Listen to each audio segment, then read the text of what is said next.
ప్రజల గుండెల్లో చిరస్థాయిగా నిలిచిపోయిన మహానటుడు మాజీ ముఖ్యమంత్రి నందమూరి తారక రామారావు 30వ వర్ధంతి నేడు. ఈ సందర్భంగా హైదరాబాద్లోని ఎన్టీఆర్ ఘాట్ వద్ద నివాళులు అర్పించేందుకు రాజకీయ ప్రముఖులు, కుటుంబ సభ్యులు, అభిమానులు క్యూ కడుతున్నారు.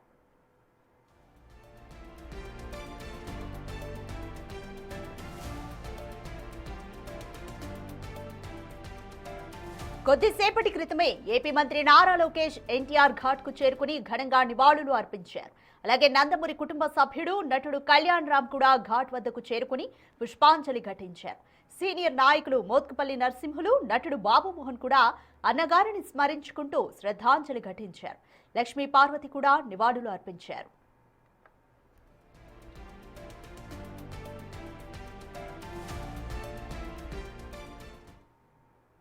మహనీయుడు ఎన్టీ రామారావు గారు మరణించి 30 సంవత్సరాలైనా, 60 సంవత్సరాలైనా, 100 సంవత్సరాలైనా ఆయన జనంలో జీవించే ఉంటాడని చెప్పడానికి ఇవాళ అనేక తార్కాణాలు ఇవాళ మన ముందున్నాయి.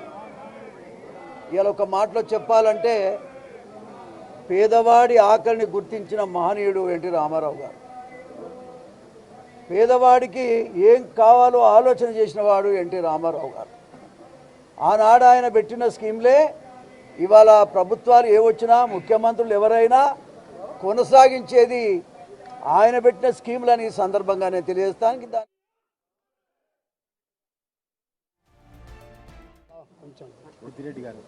నన్ను తమ్ముడు అని సంబోధించి పిలిచిన నా దేవుడు ఎన్టీఆర్ గారు పరమపదించాడు అనటానికి నాకు నోరు రావట్లేదు. అసలు రాగటానికి వీల్లేదు. ఎందుకంటే భూమి ఉన్నంత వరకు నా అన్న, నా దేవుడు బతికే ఉంటాడు. శకపురుషుడు. మనమందరంగా కూడా అన్నగారి భక్తులమే. ఆ అన్నగారు మళ్ళీ పుట్టాలి, మళ్ళీ ఒక నటుడుగా వెలగాలి, మళ్ళీ రాష్ట్రాన్ని పరిపాలించాలి. దుమ్ము మళ్ళీ దులపటానికి మళ్ళీ నా దేవుడు ఎన్టీ రామారావు గారు వస్తాడు అని ప్రగాఢంగా నమ్మే వాళ్ళలో నేను నెంబర్ 1. రాజకీయాలకు అతీతంగా ఎన్టీఆర్ను స్మరించుకుంటూ 2 తెలుగు రాష్ట్రాల నుంచి వేలాదిగా అభిమానులు, టీడీపీ శ్రేణులు తరలివస్తూ ఉండడంతో ఘాట్ పరిసరాలు కిక్కిరిసిపోయాయి.